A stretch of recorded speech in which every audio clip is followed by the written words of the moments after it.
Hello once again, everybody, and welcome back to the Rise Up Rooted Global Wellness Symposium, the Spring 22 version. So glad that you are here with me because 2 times during the year, we take a break from our normal things and we set aside these 5 days to have a global conversation with teachers and authors and speakers and coaches and artists and leaders of all kinds from all over the world who have learned to recognize and embrace the wisdom and wonder of the natural world in their lives and in their work. And these are people who are inviting the rest of us to come along on this journey, who are teaching others how to deepen their own connection with their own inner guidance system and as it relates to the natural world as well. So, and that is for the benefit, of course, of us and our own personal lives, but also for that of the whole planet. So we're up to some really big things here at the Rise Up Rooted Symposium. And today I am delighted to present to you Kiran Singh. She is coming to us from the UK this morning. Kiran Singh is a single mom, a multi-award winning entrepreneur, a lifestyle coach, podcast host, and an author. For the past 10 plus years, she has been a leading voice in life coaching, self-help, and the design industry. Kiran's transformative work, wisdom, and expertise have been sought out by leading online and print publications such as Top Santé, Natural Health, London Live, The Independent, Metro.co.uk, as well as countless international podcasts and blogs. And as funny as it is, as many things as she has going on in her life, today she is talking to us about the importance of actually slowing down to enjoy your life. So welcome, Kiran. Thanks for being with us. Thank you for having me. I'm so glad to be here. Do you actually ever slow down? You know what? Yes, I do. I learned a pandemic taught me that we need to slow down. I moved to the seaside 2 years ago and it was a different pace of life there. And that's when I realized, you know what? Work will always be there. To-do list will always be there, but the important thing is to slow down and actually tune inward to see what actually matters to you and feel grounded. And I think that had changed my life. For the last 2 years, I was a completely different person. You were completely what? I'm sorry. I was a completely different person. Slowing down was not in my dictionary. Wow. Wow. So why have you come to understand that it is really important for us to learn to slow down, and how can we start to normalize this? Because as you know, we're not a society that's really good at slowing down in the West, at least. I think it comes down to the whole thing again of turning inwards. What's important to you? And I've been a person like I'm a hustler. Oh, I used to be a hustler. And I was like, what's the next? What's the next? I get my goals, I achieve my awards and stuff. And I'm like, okay, what next? What next? And you keep going and going, but you don't appreciate the journey. Just look at the end goal and you don't understand how far you've come. And so for me, it was like, I need to slow down and see, okay, why am I doing what I'm doing? Is it for myself?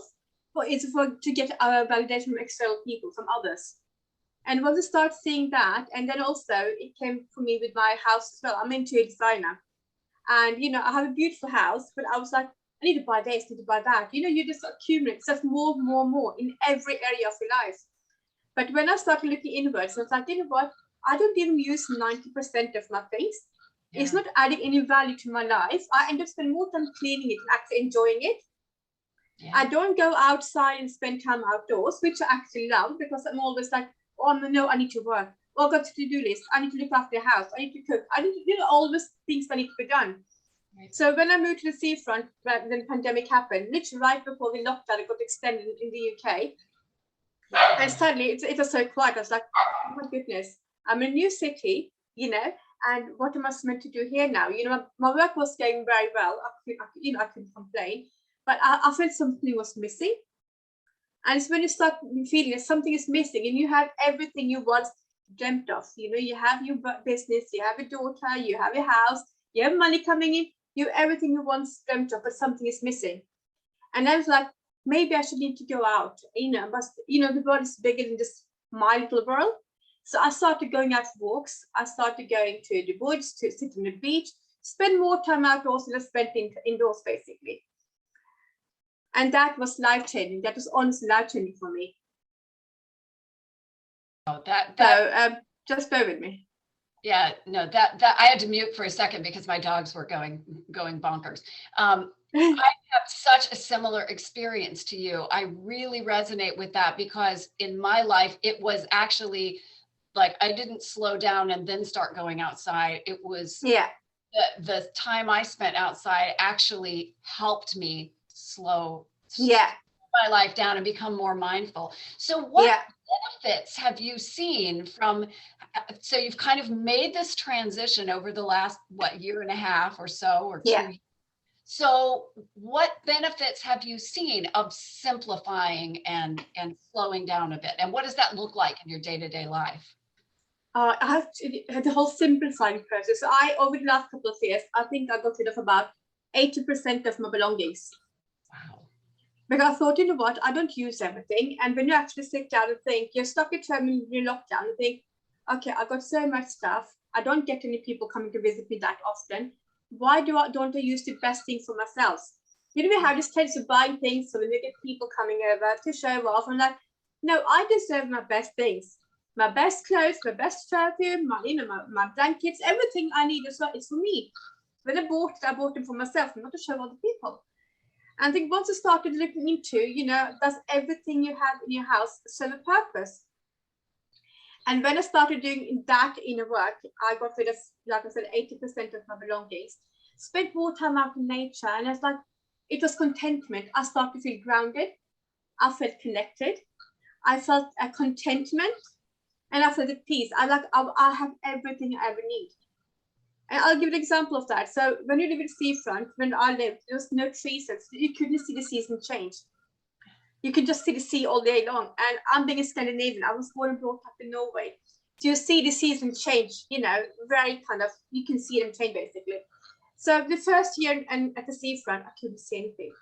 I could just see the sea. I couldn't see the spring flowers or the summer blooming or the autumn leaves or the winter. I couldn't see anything. So when last year, I thought, you know what, I'm going to start find this park I really want to go to. I went to this park and oh my goodness, Alex, I could see the autumn colors. And I hadn't seen them for a year. And for me, that is like, if someone gave me $1 million right now, I would happily say no, thank you, because that is what my soul needed. Wow. That's a powerful, yeah. Wow. So now you even though you are living at the sea, you're more intentional about seeking out those signs of the changing seasons? Yes. So I moved from the seaside, from down south up north about a month ago. Oh. So now I can see trees outside my house and I can see the sunshine. So I can see the seasons change basically. And then literally 4 minutes walk from my home, I got this gorgeous Victorian Park where you can see all the trees in it. So I'm looking forward to see everything change with the season. I live with the seasons. I change my decor in the house according to season. You know, the whole thing of bringing outdoors, indoors. Yes. So you feel connected with nature. So I do all that. So autumn's time, I got like burnt orange cushions. I got pumpkins out. I get autumn scented candles. So it feels like it's like I know I'm in autumn season right now. Interesting. You know, one of the first contacts that I had with your work online had to do with design. Yes. Because I know that you do that. And that was something that really attracted me to your work, because you were, I don't remember, it was a blog post or something maybe, and you were talking about that exactly, kind of synchronizing not just your body and your head and your day-to-day life, but also your internal environment where you live with the season. Let's talk about that a little bit. Why do you feel like it is important to live in synchronization with nature? We are humans. We're meant to go with nature. You know, every season have a meaning, have a purpose. Spring is, it's all about blossoming. It's about new beginnings. It's about growth. Summer is about blossoming. It's like go full out and do whatever you want to. It's the sunshine. And autumn, that can start turning inwards. And winter's when you slow down completely to reflect on a new kind of thing. So every season has its own meaning. I think it's crucially important to kind of live that way as well. To kind of, that's the only way we can live in sync with the season, because that is the way nature is, that is the way the world is. We always connect our gadgets and things like that, and work and laptops and things. I'm guilty of that. But I also know for me, it's more important to actually If I go out for 5 minutes, that's more enough for me to just feel, okay, bigger than myself, you know. Yeah. And you meet other people, and this one smile of yours can brighten someone else's day up, you know. This is small things we take for granted, and we don't even do them anymore. Like, it's the common sense things, but we're just so stuck indoors and in our own little world, you know, doing things because we have to do them, that we get to enjoy our day-to-day pleasures. You know, like, I'll give an example. My mum, bless her soul, you know, she passed away 15 years ago. She would make 1 cup of coffee, and she'll drink that cup of coffee throughout the day. She would never have time to finish that cup of coffee. She'll reheat it up. And that was like, I'm not going to do that. So whenever I have my cup of tea, which is around 3 o'clock, I'll make my cup of tea, I'll get my mug warmer and a biscuit and muffin. I'll sit on a sofa, put on a podcast or something, watch something on TV, but enjoy that little moment. That first sip of tea that goes down your throat and a warming sensation. It's the small things, and we don't appreciate them anymore. Yeah. When we're not taking the time to slow down and appreciate them. I mean, I think a lot of people can identify with having a cup of tea or a cup of coffee mid-afternoon, but usually just on the run, right? Yeah. You grab something and eat it at your desk, or eat it on the go, or drink the coffee in the car, as opposed to just sitting down. Yeah. And I also think for myself, as when I saw my mum as well, kind of thing. I've seen so many women I work with, they're always working and running and stuff like that to get things done. And I'm like, your life is passing by. Your life is literally passing by. Like, my mum passed away when she was like 58 or 59. She never enjoyed her life. She was always working. And, you know, now, like, we are in the age, like, or we just say for retirement and so on. I'm like, you know what? I know how much money I need to survive and live well on, because it's simplified. You know, when you simplify life, it makes you realize how little you actually need to live well. And when you have that, and you know what number you need to earn money to create that lifestyle, then you don't have to work that hard, you know. So for me, it's like, I'm creating a lifestyle I know is sustainable, it's simple, you know, and I can manage, and it's enough for me.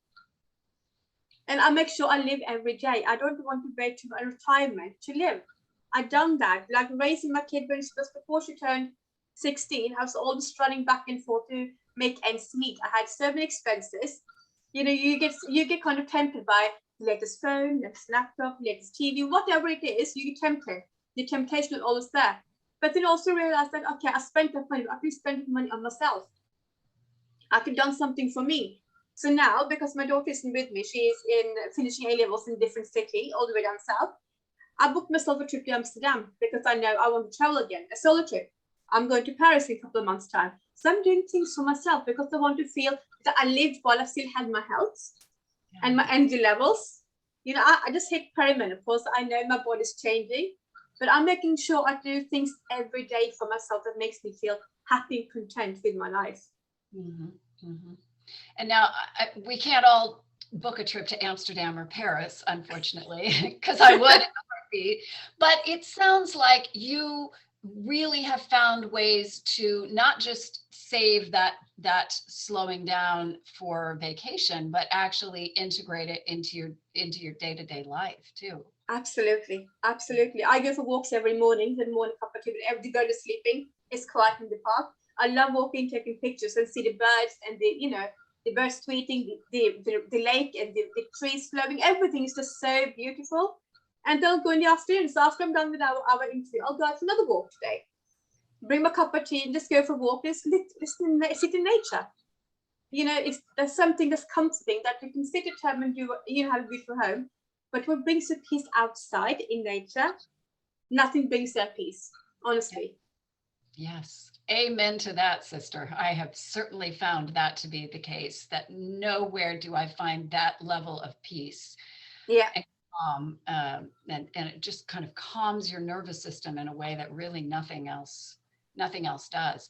I want to delve into the design stuff a little bit, because I don't have a lot of people on this symposium talking about that and talking about our indoor spaces. I have a few, but I know that's an area that you are a particular expert in as well. So you mentioned in the fall a couple of things that in your own home in the fall. But take us through the seasons. What are some small and maybe not terribly expensive things that we can do in our spaces to kind of align with the seasons as they change? So yeah, of course. So springtime for me is like all about greenery. It's about nature. So I make sure I have more plants. My decoration inspired by nature. So some more greens in the house. So it connects with outside. I got nature inspired scented candles. So something that like fresh grass from I think Yankee Candles. They got a candle, and it's just like spring music. It's just small things, but then again, the decoration I use now for springtime, I put aside and I take it up next year. So I don't buy new things every year.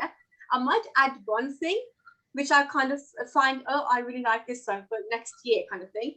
But at the end of the day, I do make sure that everything I have is reusable. Yeah. There's no waste. It's no waste. And it's like simple things as cushion covers, simple cotton throw, some scented candles, some spring music. It's just small things, like maybe you have a spring mug or herbal teas. So it's that's the thing I go for springtime. Summertime, I go for blues because of the beach look. Go for dark blue, midnight blue, go for like midnight candle by Yankee as well. And seashells and pebbles from the beach. Just these things, and I change it in artwork. So I've got these massive posters from with like springtime is greenery, so it's like hills and mountains and stuff and woods. I love woods and forests. Summertime is going to be beach artwork, where they can bring in the beach and the water and blues. Autumn time, like I said, it's burnt oranges, and they bring in the softer blankets and like warmer colors, more cozy. Obviously, I decorate them for Christmas because everything is like standing here in red and green. And then winter time, it comes down to just a blush pink and beige and cozy comfort. Nothing like too expensive, but like simple things that makes you feel cozy and content with your home, and just feel like, oh, I just want to snuggle up and I just want to sit and rest. Yeah. Yeah. It sounds like you've really embraced this idea of Hygge, right? Isn't that from your Yes. Yes, it is. It is. Norway or a Scandinavian country? Absolutely. Yeah. Yeah. So I love that idea. I love doing things in the house that kind of connect me to what's going on outside. Yeah. So what are some other ways that you recommend that folks who like this idea? Well, here's one thing. I just want to play devil's advocate for a minute, because there are people who will say, my job gets busier towards the end of the year. I have projects that have to be finished and things that that ramp up in the fall and going into the winter. I can't really just slow down. What would you say to people who say, well, I can't live in synchronicity or synchronization with the natural world because that's just not how my life is or how my job is? It all comes down to priorities and what's important to you. Yeah, work is important, but at the end of the day, if it's affecting your health and overall well-being, then is your work really worth it? I've been there. I've spoken to many coaches. They're like, oh, if you're not willing to invest that money on yourself, it's not your time and stuff. It really used to piss me off. I mean, just because I'm not at your level doesn't mean it's not important to me. But at the end of the day, I'm a mother as well, so I have to kind of, prioritize. So it's a priority. You don't have to go all out, and when you're busy, but it's coming down to, let's say, throughout the day, I'm going to set aside half an hour for myself in 10 minutes block. So 10-minute walk outside nature, get that greenery, get the autumn feeling and everything else. Then for 10 minutes for have a cup of tea, you do have time for a cup of tea, and then in evening time, maybe just this is pampering, looking after yourself. It's not that much that you have to do, but it comes down to, if it's not important to you, you won't make time for it. It comes down to that thing. And I've been there myself, like I said, and I would think like, oh, you know what, I don't have time. You have time, but you have plenty of time blocks throughout the day where you can do these things. Yeah. And it depends what you can do. It's very individual. Like, I don't start my working until 10 o'clock. I have that luxury because I know about how much money I need to make to live well. I know my home is smaller. It's simple. I don't have that much stuff. that have freed up so more time for me to do things that matter the most. There have been times when I get so engrossed in work, and then like I'll go on pushing for a week, and I'm thinking, oh, something isn't right, and then I realize I haven't been out. And I had to run. There was a period of time, like about a month ago, I had to run out of house. I couldn't be indoors anymore. I had to run out. I had to go for 2-3 hour walk to the park, take some pictures, breathe in, slow down, listen to audiobook or something, reconnect myself, get grounded, and then come back. And that had massive benefits for me. Wow. Wow. I feel like it sounds like you've had this experience too, where you get to a place where you kind of crave it. Yes. You crave that outdoor connection, that connection with nature, even if it is just a small amount. I do frequently get to a point in my day where I just think, I have to be out there for even. Yeah, absolutely. Absolutely. It sounds like you talked about this a little bit, but how do you recommend that people who are not in that pattern yet, like the idea of it, but they're not there yet and they want to be, what can you do to sort of reset your life and get on this calmer, slower, more nature-centric path? What do you recommend? I think it comes down to the whole thing of prioritize what's important to you, what really is important to you. And as we all know, your health comes first. So if you don't look after your own well-being and your own health before anyone else, then you won't get anywhere. It's always going to be the same pattern. So if you can take out, let's say, like I said, 5 minutes in the morning to just regroup yourself, or make a plan. Okay, these are 3 things you want to do, not 10 things.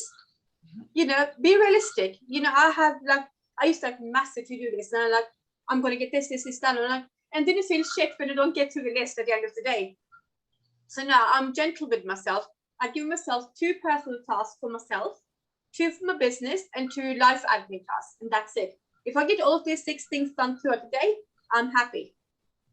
But in between that, I do know that for me, it's important that I start my day calm and quiet. I need to go out for a walk in the morning.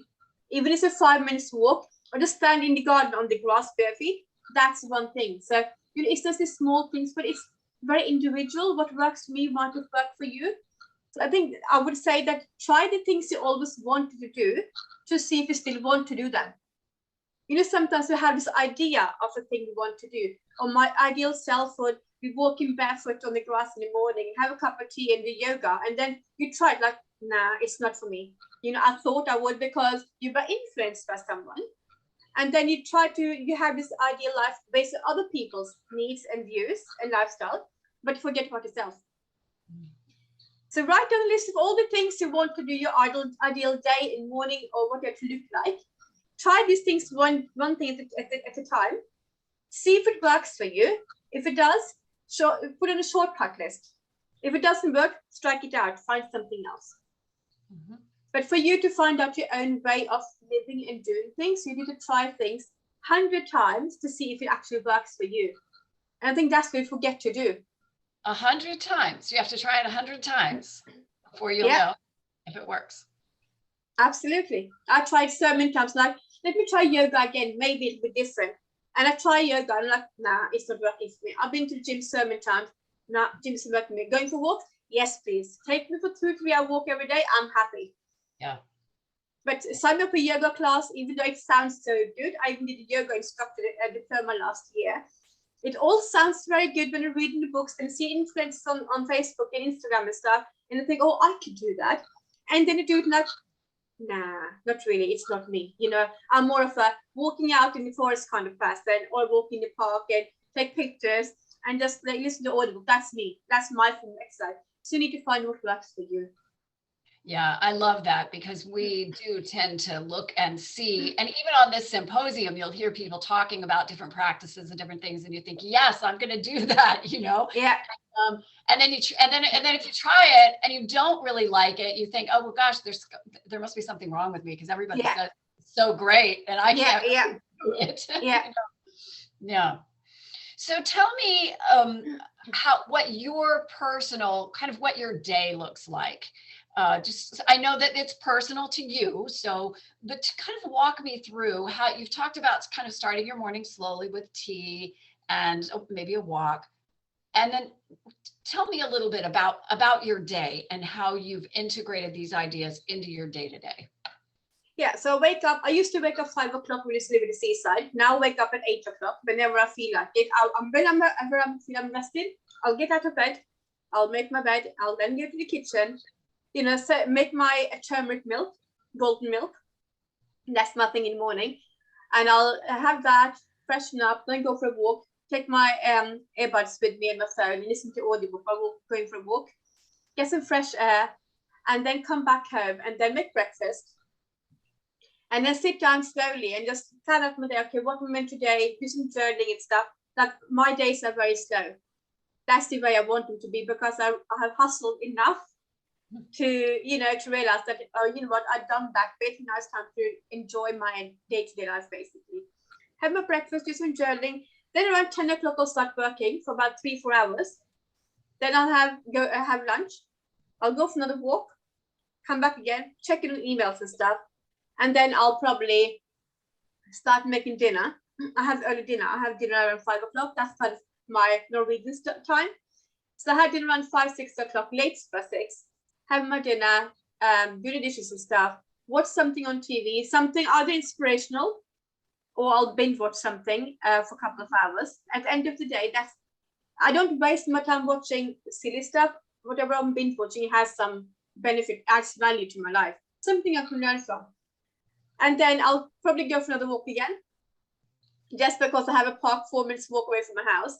Nice. It's just like, there's no excuse basically to not get out of the house. Yeah. And I'll come home, I'll reset the house. So this is important to me. Before I go to bed, I'll reset the entire house. Everything is spotless. Everything, the dishes are done, put away, everything's ready for next day. So I don't bring that the day before's baggage into new day. So when I wake up in the morning next day, I've done it for my future self. So whatever I do it for my future self. So when I clean the kitchen in nighttime, I spray and Febreze my sofa, whatever I'm doing, cleaning and resetting my house, is when my future self wakes up tomorrow morning, it's all a fresh start for her. And that's my typical like a work day. Weekends and stuff, then I'll probably go for longer walks, explore new areas, go to South Pole, which is like about 3 hours on the coast where my family is. I'll go down there for a weekend and spend time with them and go to London and stuff. It's just like simple things, but I'll make sure my day-to-day life is more meaningful than ever. And if I feel disconnected, which we all do, I feel disconnected every 3-4 months. It's not something is wrong with me. That's the important thing. When you feel disconnected, it's because you outgrow a version of yourself. And that took me a long time to figure out. So whenever I feel disconnected, nothing doesn't make sense anymore, I can't connect to anything, it's because you outgrown that version of yourself you once hoped to be. So now it's time to find what you want next for your life. Not necessarily what materialistic things, but what you want next for your life for yourself. I learned the hard way that as long as you focus on yourself and your overall well-being, your mental health, and the person you want to be, if I lose everything today, I know I can build up again because I have these skills. So instead of investing your money and things on everything external, invest on yourself internally. Build yourself up from inside, because when you build yourself up, you can achieve anything and you can do whatever you need and want to get in life. Wow, that's some powerful stuff, Kieran. Thank you for that great advice. And so part of that, I feel like for me, when I get to a place where I feel disconnected, or I get to that point where I think I'm not sure that the things I was going for before are the things I still want, like the goals are changing. Yeah. I feel like spending a little bit more time in nature at that point. Yes. Actually is very helpful. You find that? Is. Absolutely. When I feel like I'm done, I don't want to be, I need some fresh perspective, I will go out. Just because it switches you off. I'll leave my furniture and something. I want to take my AirPods with me, nothing with me, just myself and Mother Nature, and just sit on a bench and just see the world pass by. And that makes you realize how big the world is. There's so many things you can do. And maybe, like you said, yourself said, that when you have a goal and you think this is what I want to achieve by the end of this year, but then you come to the point to start working on the goal and like, I don't feel that connected to this goal anymore. Why would I want it in the first place? And when you start journaling and looking inwards and asking yourself questions, and like, you know what? I thought I wanted this because I saw someone else had it, and their life looks so much better. It's just like you get influenced by the people. And majority of the time, the things we want, it's not because we want them, it's because society has kind of put that perspective in our head, or the marketing or influences. Like, if you have this, you'll be happier. Right. So for me, it's like every time I do something, I'll make sure, is this something I want to do? Or is it something I heard someone, my family said, oh, you should do this because you have free time now, kind of thing. It's very important that whatever you do, then if you do it for yourself, it's your own, your own willing to do so. It's your needs, your wants, not anyone else's. A lot of times I think it has become more difficult than ever to hear our own voice, to hear what we want personally, because of all that noise you talked about, and all everything that we see and everything that we hear coming in. And what a lot of us have found is that spending that time in nature, even just a few minutes at a time, is actually one of the best ways to tune back into that. It is. Into the natural world, not just because it's calming and it feels good and all kinds of health benefits, right? But the fact that something about being in a natural setting, kind of lets you hear that voice better. Have that perspective, don't you find? I do. I end up having conversations with myself in the park when I kind of, I had this thing like, I want to do something, and then go to the park to get a new perspective. And I sit there, you know what, Karen, maybe you shouldn't be doing this. Maybe this is not what you want to do, something else you want to do. Maybe try this thing. So I end up having deep conversations with myself to find a solution to what works and what I think would work, basically. But you can't get that when you, for example, if you're at home, I work from home. So if I see something is messy, I won't necessarily be able to focus on my thought because, I need to sort that out. I need to sort this out. But when you are outside, you disconnect, you're unplugged. And it's just you and outdoors, it's not Mother Nature. Then you think, okay, there's nothing that can distract me in that sense right now. It's calm. Let's rethink what I'm doing. I'll sometimes take a pen and paper with me. Write down, do a brain dump. That helps too.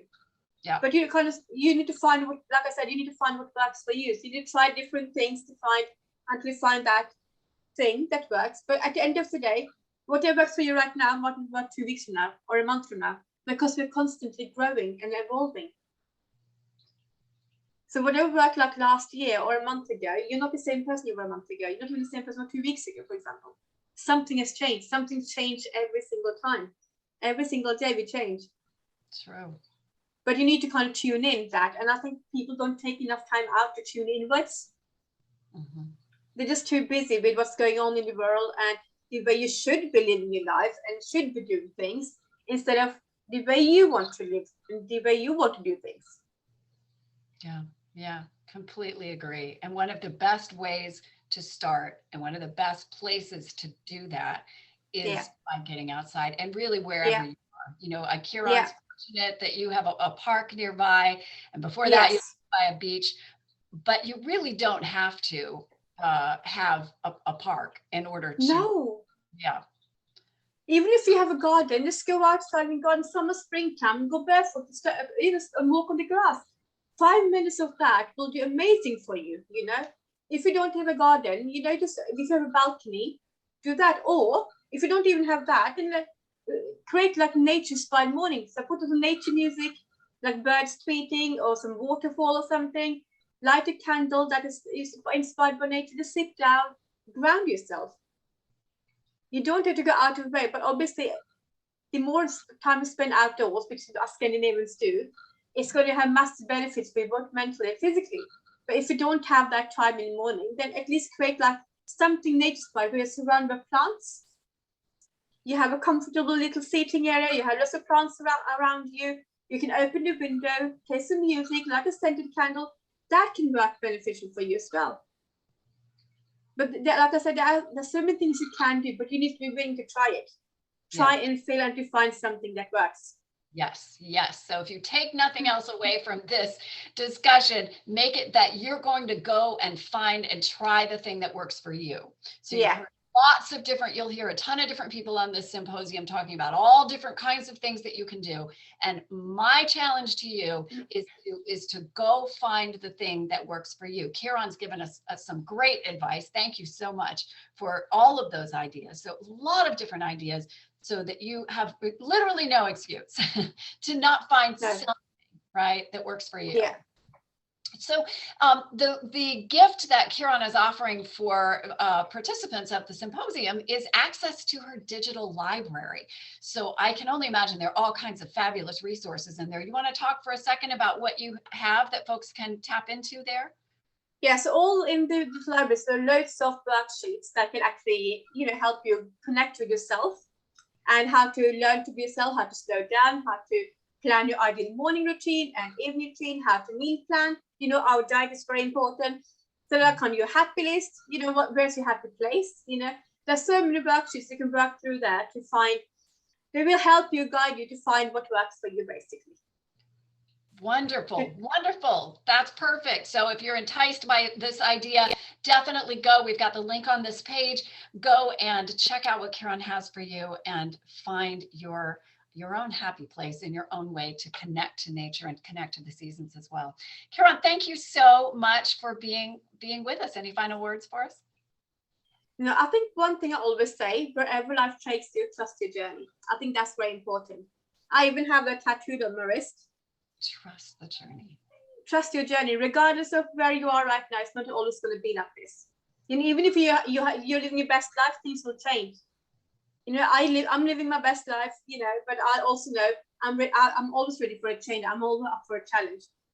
Like when I moved to the UK, I thought I want a big mansion, I want big cars and stuff. I'm going towards a tiny house. So everyone's like, you're hitting midlife crisis. People want bigger house than these things and expensive things. You're going down backwards. I said, but that works for me. Yeah. So trust your journey. You can do whatever you want in life if it's important enough for you. Wonderful. If it's important, you'll make time. Simple. Wonderful words to end on, Kieran. Thank you so much for being with us and have a beautiful rest of your spring. Thank you. You too. Thank you for having me. Take care. Bye.